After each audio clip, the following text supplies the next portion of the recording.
नमस्कार, मी पंजाब डक 28-29 दरम्यान राज्यात खराब वातावरण होईल आणि आज रात्रीच्याला म्हणजे 27 आणि 28 ह्या 2 दिवसामध्ये सांगली जिल्हा, सोलापूर जिल्हा, सातारा जिल्हा, कोकणपट्टी त्याच्यानंतर जत, पंढरपूर, सोलापूर जिल्हा, धाराशिव जिल्हा, त्याच्यानंतर अहिल्यानगर, बारामती, श्रीगोंदा, त्याच्यानंतर कडाष्टी, बीड, लातूर जिल्हा, परभणी जिल्हा, त्याच्यानंतर संभाजीनगर, जालना जिल्हा, त्याच्यानंतर जळगाव जिल्हा, नाशिक, धुळेगाव, मालेगाव, शिरूर ह्या पट्ट्यामध्ये आज मात्र मध्यरात्रीच्याला तुरळक ठिकाणी पावसाची शक्यता आहे.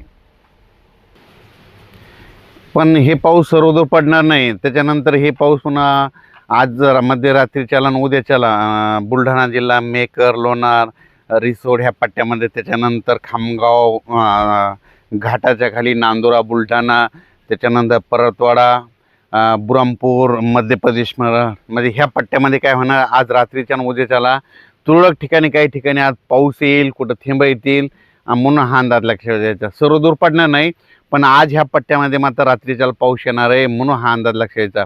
उद्याच्याला तो पाऊस पुन्हा पुढं सरकत जाईल, पुन्हा मध्य प्रदेशकडे जाईल आणि पुन्हा पश्चिम विदर्भाकडे अकोला, अमरावती, वर्धा, नागपूर, भंडारा त्या पट्ट्यात जाईल म्हणून हा अंदाज लक्षात यायचा. पण सर्वदूर नाही पडणार म्हणून ही सर्व शेतकऱ्यांनी सर्वप्रथम लक्षात द्यायचं.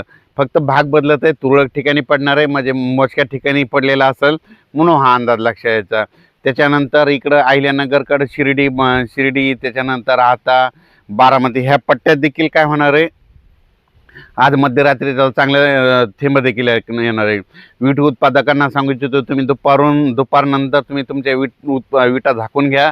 कारण जे तंबाखूचे निपाणी कर्नाटकचे शेतकरी त्यांना सांगू इच्छितो की तुम्ही कांदा असेल, तुमची तंबाखू असेल तर आजच्याला झाकून ठेवा. कारण की राज्यामध्ये आज म्हणजे रात्रीच म्हणजे कर्नाटकच्या उत्तर कर्नाटककडे जरा जास्त पाऊस पडणार आहे आणि पश्चिम कर्नाटककडे एक असणार आहे आणि पूर्व कर्नाटककडे कमी पडेल म्हणून हे लक्षात यायचं. म्हणजे बेळगाव साईड ह्या पट्ट्यामध्ये पाऊस राहणार आहे, निपाणीकडे राहणार आहे, जतकडे राहणार, म्हणून हे त्या शेतकऱ्यांनी लक्षात द्यायचं. त्याच्यानंतर क्रूडवाडीला देखील पाऊस पडणार आहे म्हणून हे देखील लक्षात द्यायचं.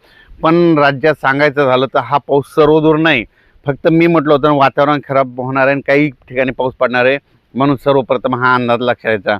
आणखीन हे 2 दिवस वातावरण नाही म्हणून हे देखील सर्व शेतकऱ्यांनी लक्षात द्यायचं. म्हणजे आज आहे 27, उद्या 28 आणि परवा दिवशी 29.